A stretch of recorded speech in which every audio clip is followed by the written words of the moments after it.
I remember my grandfather, Francesco, affectionately known as Artie, to those who he loved and who loved him. He was a great example of a provider in so many ways. Someone to look up to. The man was raw and honest, didn't care what people thought, would speak his mind. But not in a pell-mell manner, not in a chaotic manner. It was very, very focused in his speech, because even though he, if I remember correctly, maybe never even made it past high school, never even finished high school, potentially. I could be wrong on that, but likely that he didn't finish high school. Nevertheless, he read. He was a voracious reader. Educated himself. Read everything, not just the newspapers. This man read law books for fun. He read medical books for fun. He worked hard. He was a hard worker, up early, also up late, but always productive. And so when he spoke from a place of honor and reverence, but with passion and conviction, because he wasn't just making stuff up as he went along. He put disciplined thought into the words that he chose and what he said. And again, very well read. And he provided. He not only built a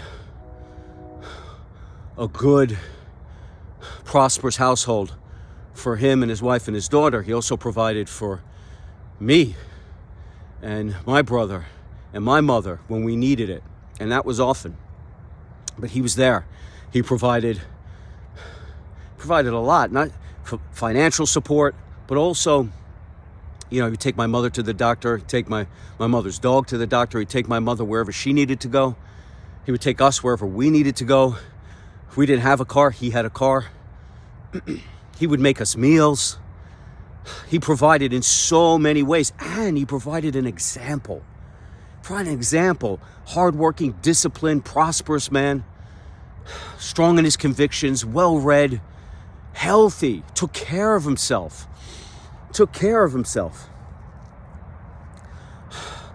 Stayed up to date on all the latest nutrition information, exercised late into the man would walk. He would walk up and down the avenue with 2 bags in his hands, like I'm walking with these 2 kettlebells. These 2 bags would always be filled. He would always be up and down the avenue. Who knows how many steps he was getting in a day, but he was getting in a lot of steps a day, kept himself active and walking into his late 80s, maybe even into his early 90s. Passed when he was 93. The man was healthy, robust, vigorous, passionate, all the things you would admire in a man. And so, I'm reading today Paul's letter to Timothy, and he says in there, he who does not provide for his own, especially those of his own household,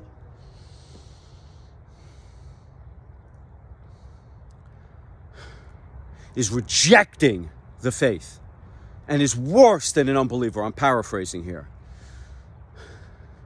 He who does not provide for his own, especially those of his own household, has disobeyed the faith, has rejected the faith, has walked away from the faith, and is worse than an unbeliever. So how are we providing for our people? Now, if you have the means and you're able to provide financial support to your family, to your children, to those in your own household, if you're able to do that, that's phenomenal. If you're able to help your children and your people maybe get a job or get into a good school or connect them with the right people who could further their education, their interests, their career, their opportunities, because you have a strong network of people that respect you, know you, like you, trust you, count on you, and those connections can help those of your own household. That is amazing. If you have the ability to physically help your people that are debilitated or infirmed, because you're able-bodied, if you're able to educate and teach because you're an educator and a teacher, amazing. If you have the means of transport to help your kids get where they need to go, your family get where they need to go because they don't have those means, that's admirable. If you have the time to invest in them in all the different ways time can be helpful, that's beautiful. But you see, not everyone, and so those are all powerful ways that you can help your own and those of your household. But not everyone, in fact, most in fact, do not have the financial means. They do not have the robust network or connections. They might not have transportation. They might not have time. So these are all things that if you have them and you can dedicate those means to your people, that's a blessing. But there are many, and again, most people don't have those means. Maybe they have one of them or maybe two of them, but they certainly don't have all of them. And so how do you provide? In fact, what is the best way of providing for your people? The best way of providing for your people are ways in which anyone can provide. And how is that? Well, it's by living as an example for your people. How are you being an example for your own, for your family, for those of your household, for your friends, for those that look up to you, for those that count on you? How are you doing that? How are you living as an example, as someone that they can respect, as someone they can emulate, as someone they can learn from, not because you're a proactive teacher, but because you're simply living as an example, such that they're picking up the right signals and the right lessons. Because believe me, especially with children, they're watching when you don't think they're watching. They're noticing what you don't think they're noticing. They're absorbing things that you never expect them to be absorbing about how you live your life, about the words that you choose, about your actions. They're absorbing it all. They're sponges, and you might not realize it. But they are learning from you. They're either learning in a positive way or a negative way. So, are you, and when I say you, I mean me, okay? So let's just say we. Are we teaching our people,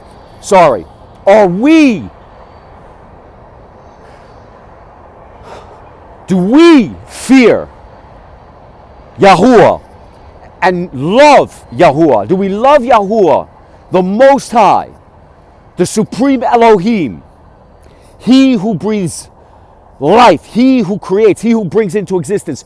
Do we love Yahuwah with all our heart, soul, mind, and strength?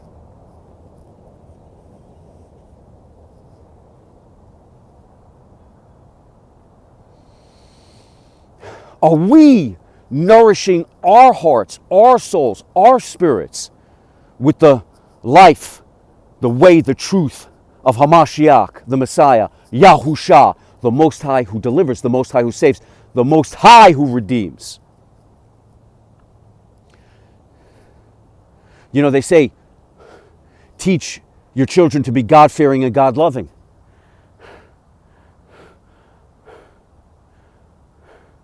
But are we God-fearing and God-loving? Because that's the example that we're setting.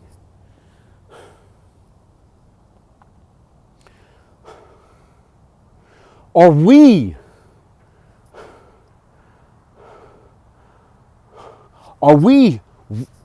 putting in the time and making the investment to be strong, to be healthy, to be robust, to be dynamic? Are we strengthening the temple? Are we putting the time to be physically fit? Are we putting the time to train, to work out, to exercise, to keep ourselves strong? Because this is the temple that houses the Ruach HaKodesh, the set-apart spirit, where Yahuwah, Yahusha lives here in us, in our heart. We are the temple. We are where he lives. This is where he exists, here. We are his creation. Are we honoring his creation by keeping ourselves healthy? Are we keeping our temple strong? Are we eating in a decadent, depraved, debased manner?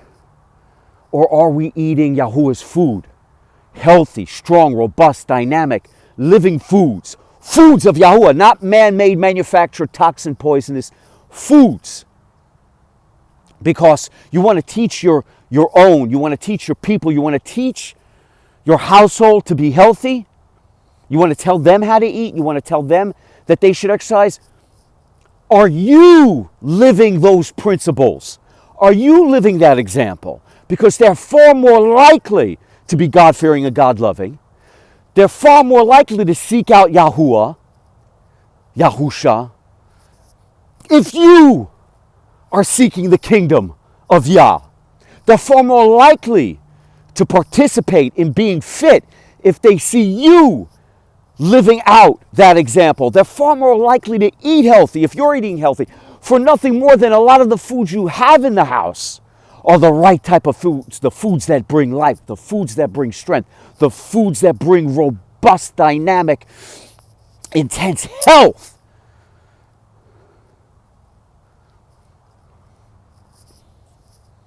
Are we honest? Do we have integrity?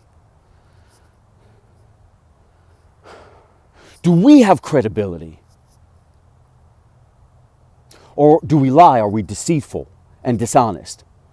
Because our people, our children, our own, they're going to see that. What kind of example are we setting? So are we credible? Do we live a life of integrity? Are we disciplined? Are we regimented? Or are we sloppy and messy? And do we live a pell-mell chaotic existence such that no one can predict what we're going to do next? That every day seems like it's disorganized and disorderly? Or do we have a plan? Do we have a plan in a way that's formatted such that it shows rigorous attention to detail? And are we disciplined in the way we proceed throughout our days, our weeks, and our months? Because again, our people, our own, our household, our children will pick up these habits.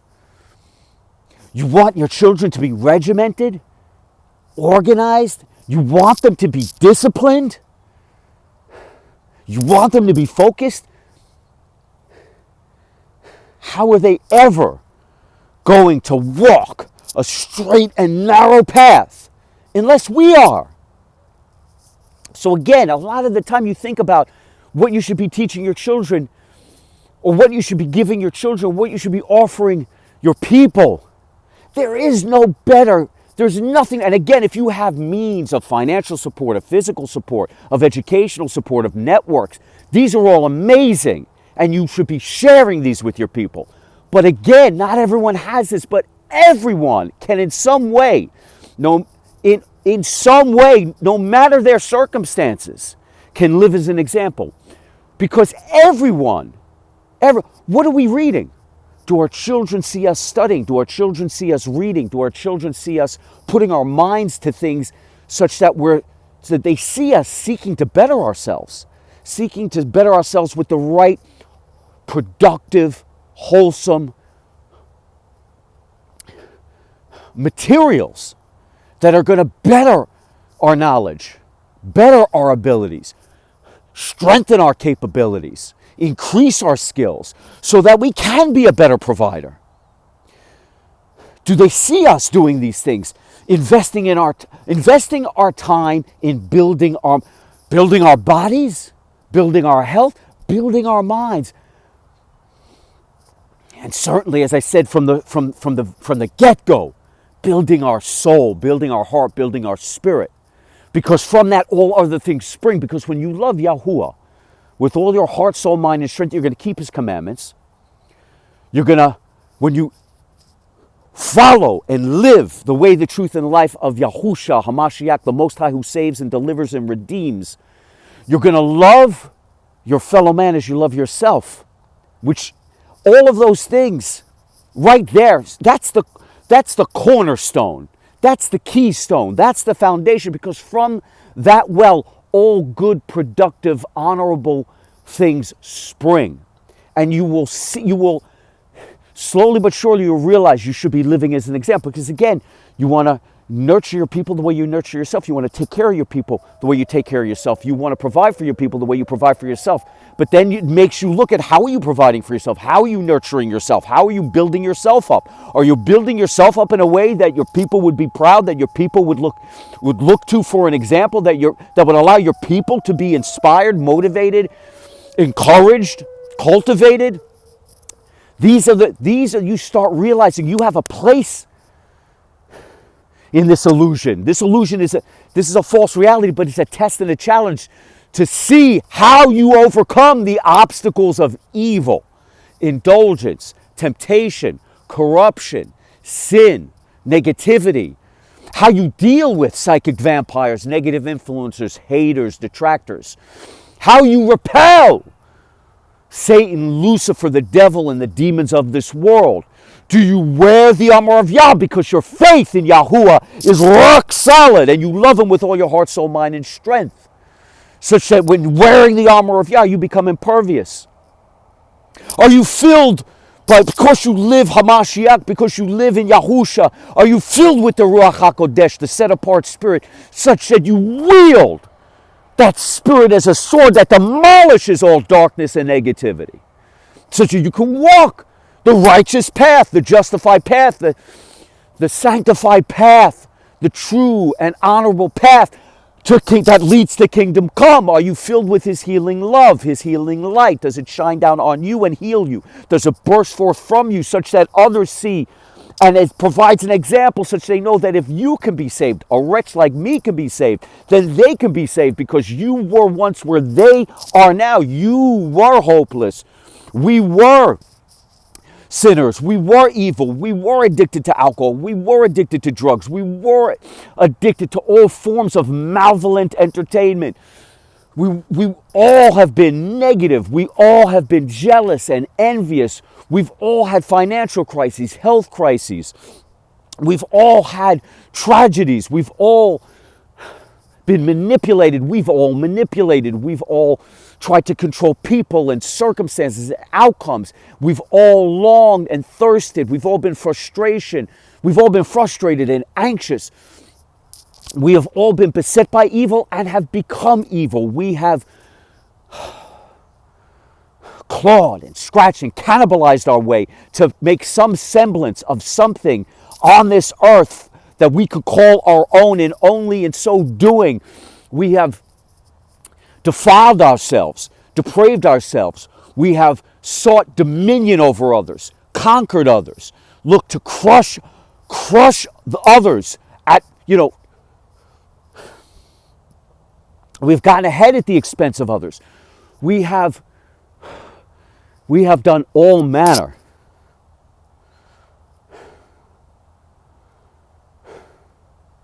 of ill and wrong on this earth, just such that we would have what we would call prosperity by the sweat of our brow, such that by any means necessary, we would get ahead, we would survive, let alone thrive. And in all of these ways, in scratching and clawing and cannibalizing, always, and because we're all imperfect, we all make mistakes. And in doing so, in living on this earth as an imperfect, fallible, mistake-ridden human, always being lured and tempted to our most evil selves, being debased and depraved in all ways, allowing ourselves, because we're vulnerable, because we're weak, falling to indulgences, falling to temptation, falling to lust, but also falling to our lesser selves, the worst part of ourselves. We've been dishonest. We have not been credible. We have not come from places of integrity. All of these things I've just mentioned, these are our former selves. And hopefully, we're no longer living that way, because we now live in Yahuwah, Yahusha. We love Him with all our heart, soul, mind, and strength, and we love our fellow men as we love ourselves, such that we cannot be that way any longer. Not because we shouldn't be that way, because we can't live with ourselves any longer being that way, such that we fell on our knees and we repented. We repented to Yahushua HaMashiach. We confessed to Yahushua HaMashiach, not to any man, not to any Sadducee, scribe, Pharisee, holy man, wise man, priest, guru. No! To Yahushua HaMashiach, the only one who counts, the only gateway to the Father, the only way to know the Father is through the Son, and we confessed all of our evil, all of our mistakes, all of our wrongdoing to Him. And we asked for His salvation, and He granted it immediately. We knocked on the door, He opened it, because He lives within us, and His heart, His soul, His mind, His spirit is all-encompassing. It is all-loving, all-healing.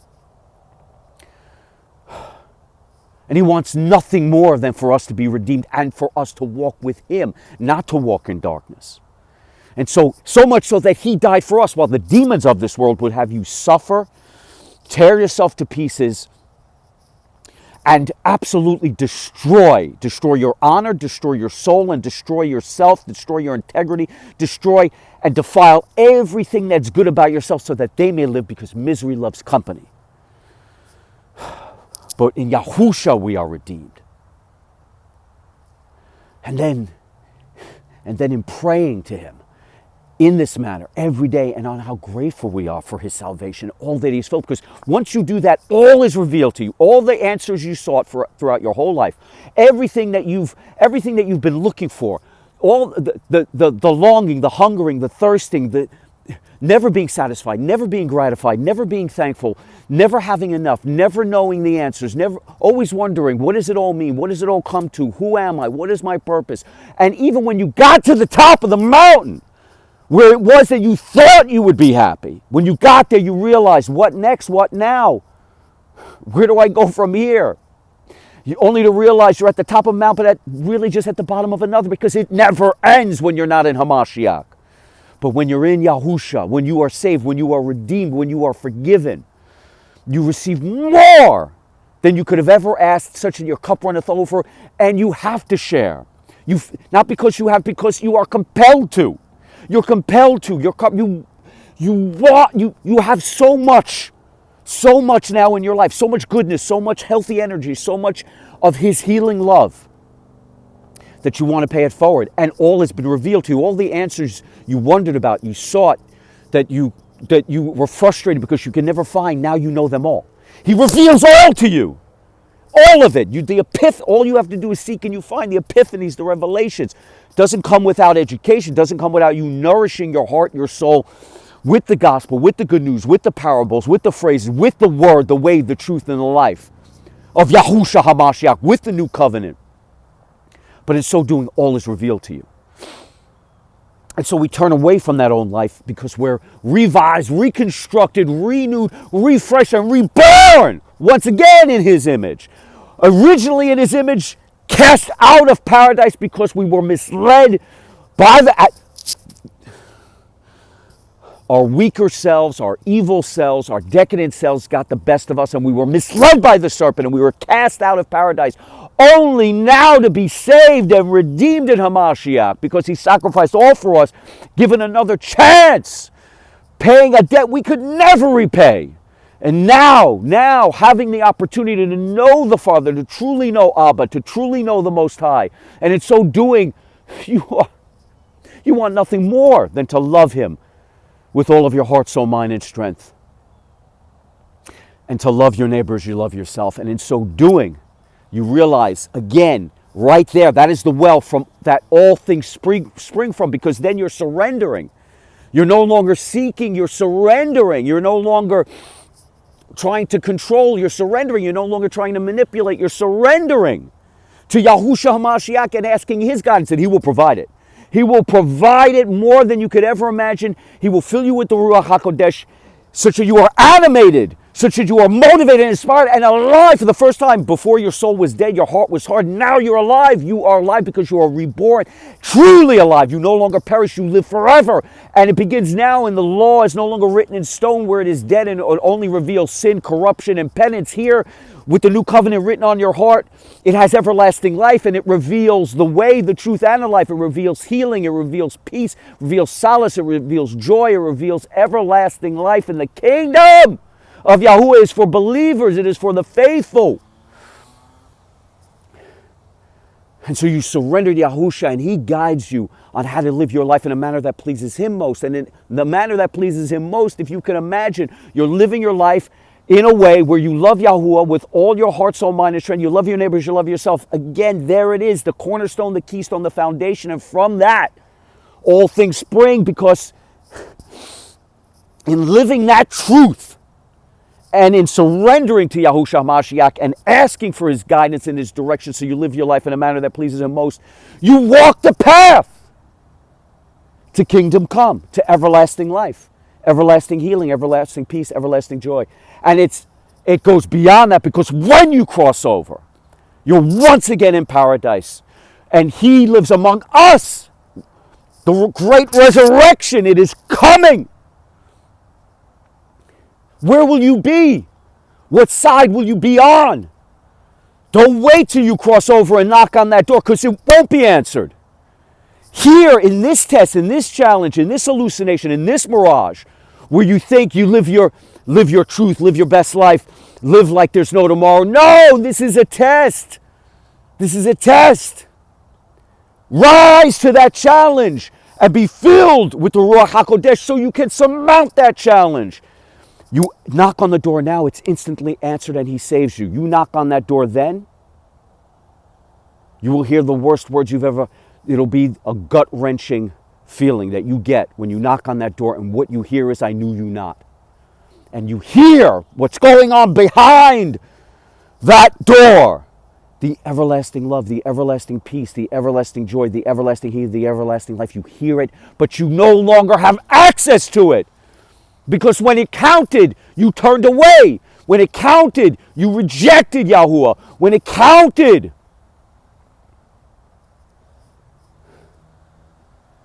you turned your back. And if you think about it, how crazy that is when it is so easy to do. It is so easy to do. It might be the hardest thing you ever do, but it's also the easiest thing you ever do, because he lives within you already. All you have to do is ask, and you receive. Seek and you find, knock on the door, it's instantly answered. And so, and again, he makes it easy for you. He gives you this very simple commandment that makes everything else make sense. If you love Yahuwah with all your heart, soul, mind, and strength, you'll follow his commandments because you love him with all your heart, soul, mind, and strength. And if you love your neighbor as you love yourself, you'll treat your neighbor the right way, because you should be treating yourself the right way, which means you should be nurturing yourself, mind, body, and spirit, such that you can live as an example and properly nourish your fellow man. And this anyone can do, no matter the means. Every one of us can do this. We can all strive to be better versions of ourselves. through Yahuwah, through Yahusha HaMashiach, when we're filled with the Ruach HaKodesh. We can all live a purpose-filled life. We can all live a life that is admirable, filled with credibility, honor, integrity, honesty, and all the things we look for in others. We should be those things ourselves. And I'm going to tell you now, you may be weak because I am weak. But in Yahuwah, I am strong. In Yahuwah, we are strong.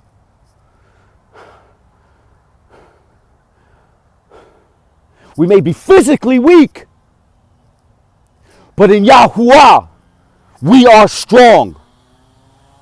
Our will may be weak, but in Yahuwah, our will is strong because it is His will that lives within us. And His will be done on earth, I pray, as it is done in heaven. Our spirit may be weak, but in Yahuwah, our spirit is strong. And as such, we can all live as an example for our people. We can all be a provider for our people. We can all be someone that our people lean against, count on, depend on. When times are tough, when times are hard, when times are down, we can all be someone strong in Yahuwah for our fellow man. So let us be who we were meant to be, who we should be, and who we truly are in Yahuwah, because He lives within us. It is our birthright. Bring Him into your life. Accept Him. Receive Him. He's beckoning. He's calling out to you. Answer the call. Receive the word. Live the word. Be the way, the truth, and the life. Walk with Him. Walk in His life, for He is the light of this world, such that the darkness cannot comprehend, the darkness cannot exist, the darkness cannot overcome, for He is the light of this world, such that the darkness dissipates, disappears, and dissolves. And there is only His light which shines down on you and heals you in all ways and bursts forth from you in an infinite number of rays, such that others who are lost, who are now where you once were, can see that you are saved. And if a wretch like you and I can be saved, then they can be saved. And that same light bursts forth and shines down and brightens the path to kingdom come, such that we can see it and we can walk united, not divided. They cannot sow hatred among us. They cannot pit us against each other anymore. We wear the armor of Yah, such that the slings and arrows of the evil ones, we're impervious to them. They cannot touch us. We wield the sword of the Spirit, the Ruach HaKodesh, which lives within us, allows us, empowers us to obliterate all the darkness, all the negativity that tempts us, that lures us away from the path, that seeks to negatively influence us and persuade us and get in our way as we march true and strong. It is impossible for the darkness, the negativity, the psychic vampires, the demons of this world are all repelled, because the Ruach HaKodesh destroys them, dissolves them, and we wield that power, we wield that sword, we wield that weapon in such a way that all evil is dissolved as we move like a hot knife through butter on the path to kingdom come. Untouched, impervious, impenetrable, wearing the armor of truth, the armor of Yah, the armor of the Most High, because we have that faith, we have that belief, and we have that love. With all of our heart, souls, mind, and strength, we love Yahuwah. And we are ceaseless, and we are now relentless. We wear the helmet of salvation. We are true and mighty, taller than ever, stronger than ever, steadfast. We move with speed and grace and strength. We are unconquerable. We are undefeatable. We are unassailable. We are unmovable, unstoppable, as we march to kingdom come.